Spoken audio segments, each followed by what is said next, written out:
Olá, como vai? Tudo bem? É uma honra e é um privilégio poder mais uma vez falar sobre a palavra de Deus neste momento.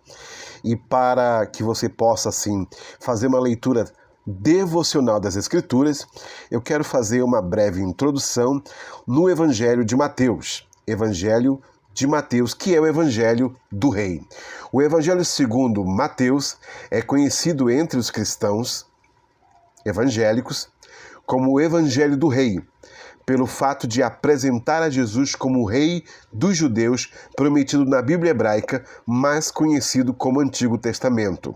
Segundo Raymond Brown, o texto grego de Mateus possui 18.300 palavras, sendo 50% maior que o Evangelho de Marcos, que possui 11.300 palavras, isso no texto grego. Quanto à autoria do Evangelho de Mateus, segundo a tradição do século II, o autor é o próprio Mateus, também chamado Levi, cobrador de impostos, escolhido para estar entre os 12 apóstolos. Logo, foi testemunha ocular do ministério de Jesus.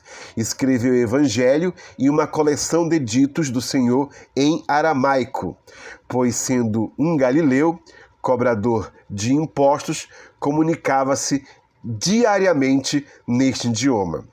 Já na parte teológica, nas deduções teológicas, o autor não foi Mateus. Logo, não foi uma testemunha ocular do ministério de Jesus. Ele pertenceu, sim, às comunidades matianas, que seguiam as tradições pregadas pelo apóstolo Mateus. Escrevia e falava grego com fluência, também falava o aramaico e também o hebraico.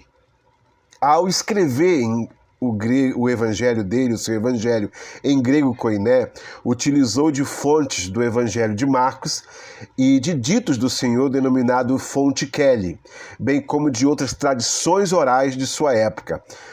Provavelmente ele era um judeu cristão, ou seja, um judeu que se converteu à fé em Jesus Cristo.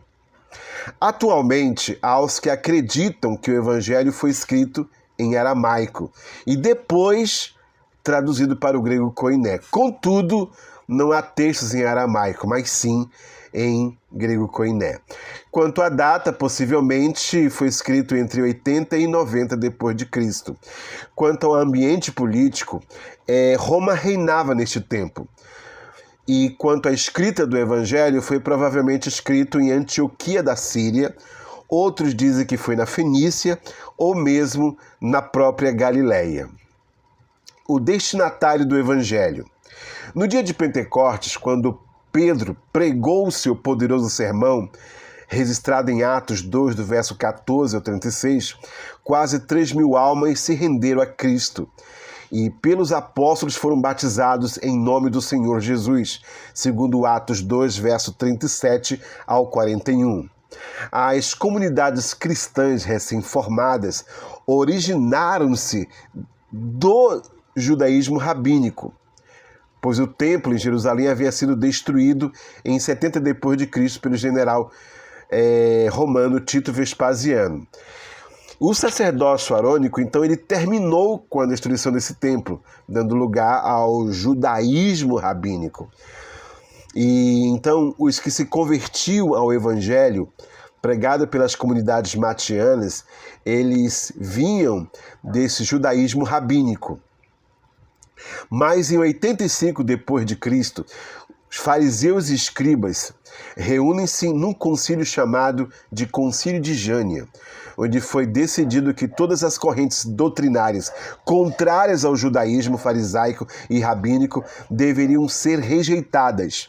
Assim, os judeus que frequentavam as sinagogas, mas criam em Jesus como Messias, foram expulsos. Consequentemente, estes judeus cristãos passaram por um momento bastante difícil. Agora estavam sem o ensinamento da Torá, a lei de Moisés. As tradições que compõem o Evangelho de Mateus começam a ser escritas e lidas nas comunidades, provando que Jesus era, de fato, o rei dos judeus prometido nas profecias.